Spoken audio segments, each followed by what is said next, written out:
যখন আমার মা আমার ফোনকে নিজের শত্রু মনে করে। উফ, ও মা, ও মা দেখো না, মাথাটা হঠাৎ করে খুব ব্যথা করছে, কি যে করি কিচ্ছু বুঝতে পারছি না।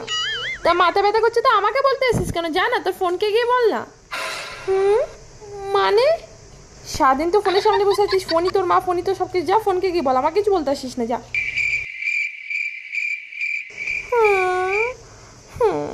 ধর ব্যাং, ভালো লাগে না কিছু, মাথা ব্যথা করছে এমনিতেই।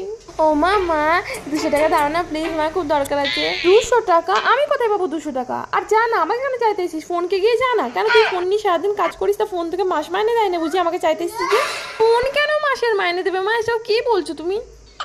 কেন রে, ফোনই ধর্ম, ফোনই কর্ম তোর সব কিছু, তা ফোন থেকে মাসে মাইনে দেয় না?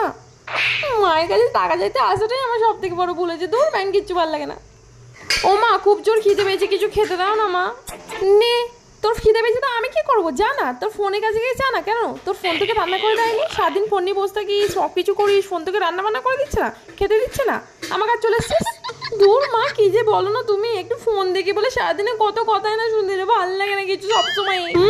দরকার পড়লেই তো মায়ের কথা তোমার মনে পড়ে না? সারাদিন তো তুমি মুখে ফোন গুজে বসে থাকো, মায়ের মুখ দেখতে পাও? মায়ের সঙ্গে একটু কথা বলো? সারাদিন তো ফোন আর ফোন আর ফোন, মাকে চিনতেই পারো না সারাদিন। দূর, এই ফোনটাকে জলে ফেল দেবো দেখ।